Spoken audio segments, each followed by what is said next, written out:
Hello, is this on? I do need this.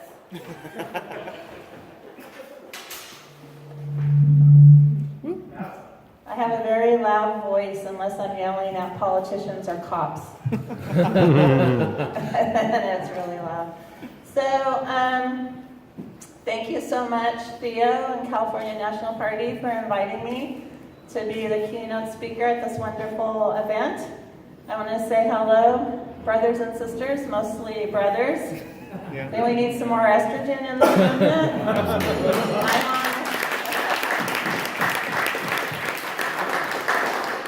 I'm on the board of California Freedom Coalition. Yay, we're all here. But again, the only female. So I don't even know where to start.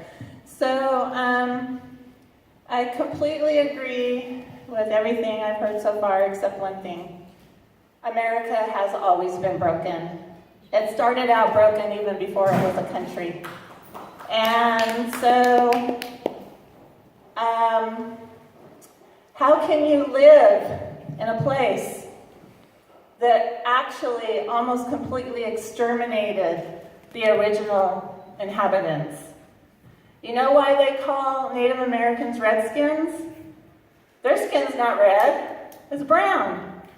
They call them Redskins because the colonizers used to skin them, and it would be bloody. They learned how to scalp from the Europeans who came and stole their land.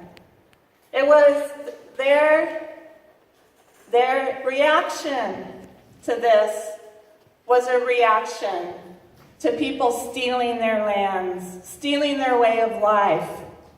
And California was no better.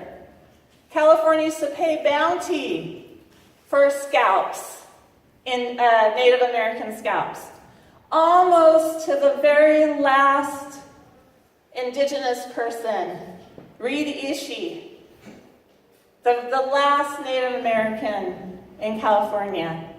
Thank God the population has been able to recover a little bit more. And what happened in Charlottesville, Virginia, a town I've been to so many times you can't even count them. A very good friend of mine, David Swanson, lives there. He has a website like something like, against war. There's so many. War is not the answer, something like that. And I've spoken there before.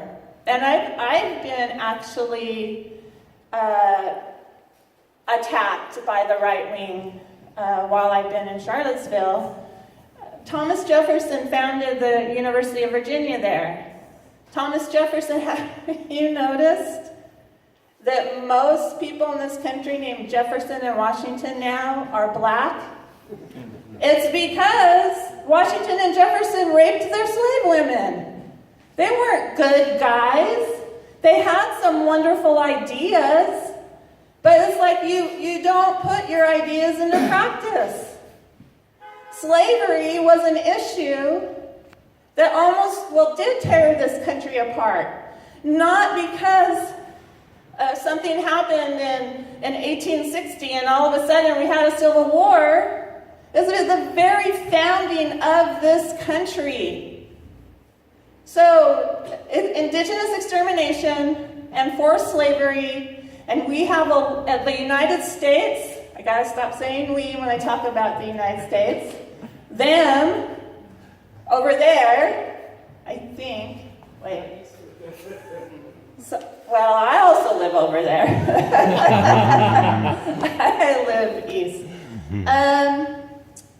They have a lot of dark karma, a lot of bad karma to make up for. This country has worked for a few people in its whole existence.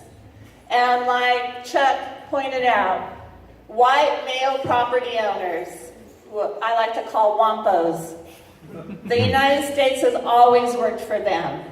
And I just need to find, as a U.S. historian who concentrated in California history, a time when America was great. Because I don't know that time. It's been one war after the other. Do you know there's only been like 24 years that the United States, that damn country, has not been at war? It's either been an overt or covert war. And so this thing happened in Charlottesville, Virginia yesterday. And Chuck rightly pointed out that people don't need hoods anymore. But none of this stuff started with Trump. And I think Chuck also pointed that out. I mean, when did Ferguson happen? When did many cops be exonerated for killing African Americans, slaughtering them in the streets? When we had an African American president or a black president and a black attorney general. The United States is not in a post-racial society. You know, there's many problems that I think the California National Party and California independents, we have to distinguish ourselves from these problems in the United States and what the movement here can offer if we become an independent California. And not everybody in California feels the same way we do. This might come as a shock to you. But we're only like 30%, but that's a lot. 30% of people who are who would vote for independence right now, and how many percentage are friendly towards it? Another third are friendly towards California independence. So that's a lot to work with. We really have a lot to work with. But what we have to do is constantly delineate ourselves. Actually, you know, I'm not for a border between Mexico and California, but maybe one between California and Arizona. Yeah. You know? Maybe Nevada. I like Oregon. We can talk about, you know, Oregon joining our movement. Because it's all about, I get to choose. I'm the chooser-in-chief. And who gets to come. But I was just like, everybody's like, if you guys become independent, then we'll move to California. I'm like, well, I don't know. We'll have to take your application. And then, you know, if we approve your application, then, you know, and then you have to grease the wheels. Lots of bribes and stuff like that will be going on. But anyway, I was born in California. Woohoo! And my children on their dad's side are 5th generation. My grandchildren are 6th generation Californians. I feel very deeply connected to this state. Since my son died, I've been all over the world. Been in all 50 states except for Alaska and Montana. And I keep coming back here. I can't imagine another place that I would rather live in. And people, of course, the right wing, and now even some liberals, are telling me, well, if you don't like it here, why don't you just move out? I was like, I just moved. It's hard. And I want to leave the United States and stay in my own place. Isn't that like the perfect solution? Leaving the United States without having to move. Yay!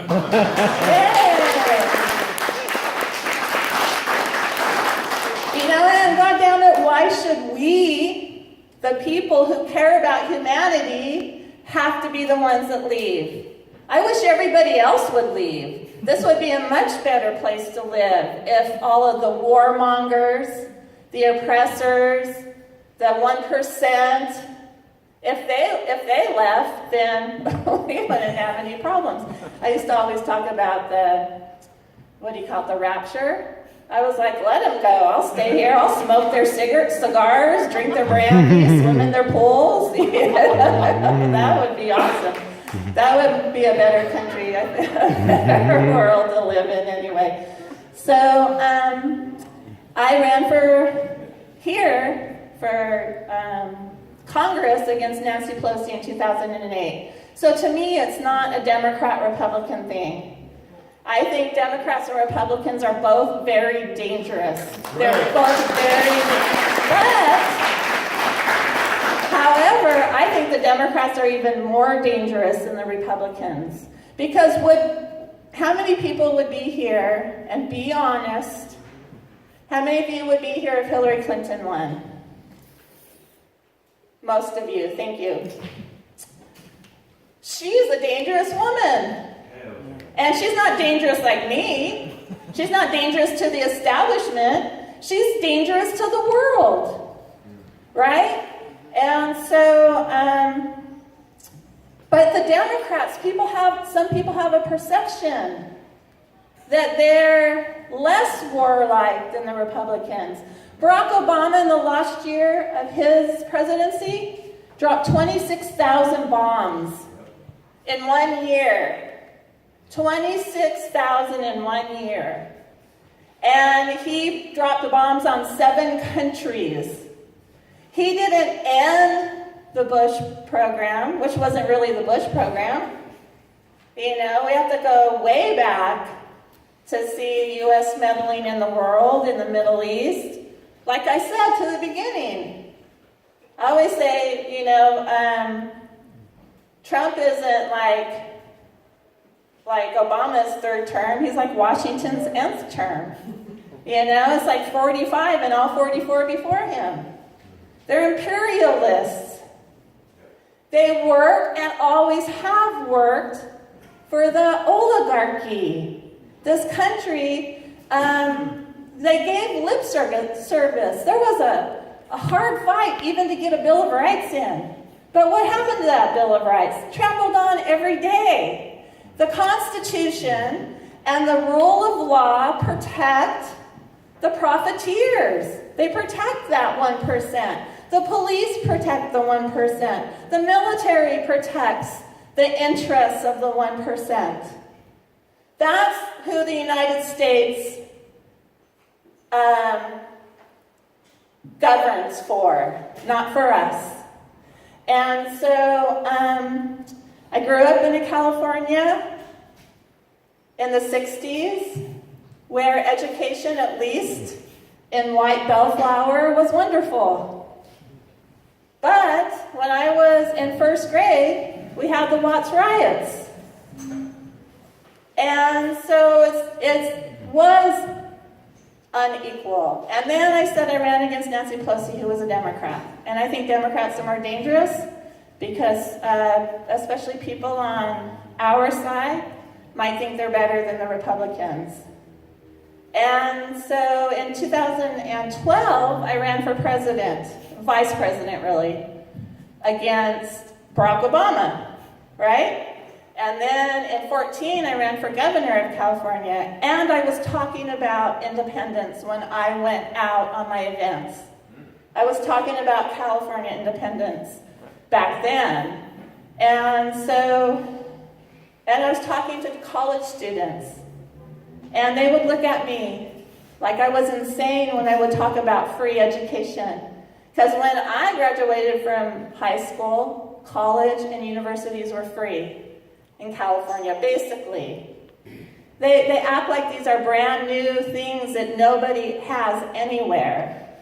And I just want to conclude comparing California to a place I've been many times, Venezuela. And I got to know the president of Venezuela, Hugo Chavez. And let me tell you the truth about Venezuela, not the bullshit you hear on the media.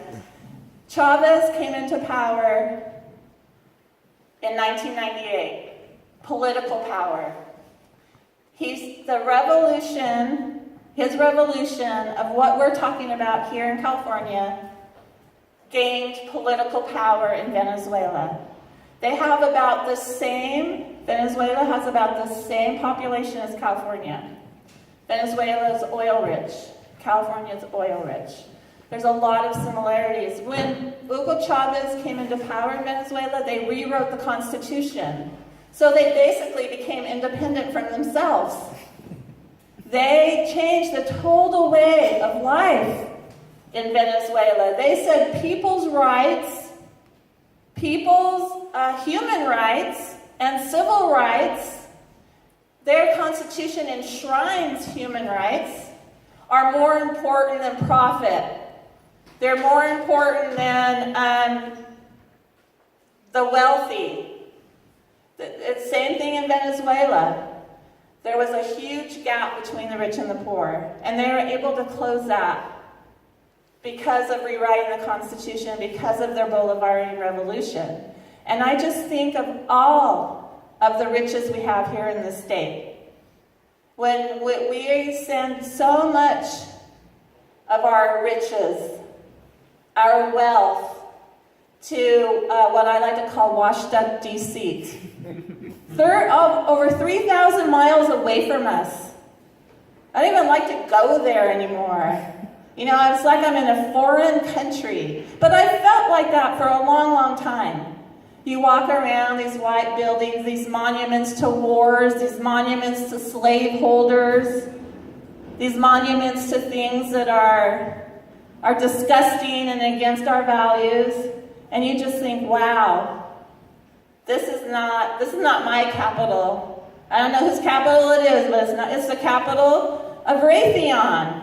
It's the capital of, some people say, AIPAC.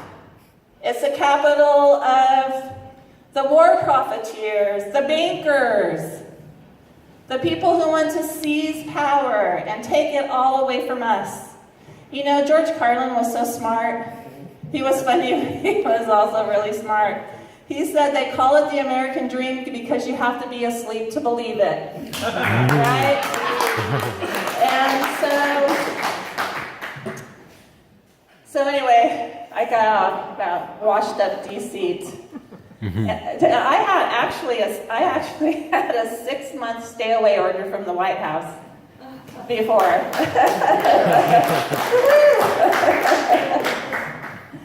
I might be the only one in the room who actually have ordinances named after them also.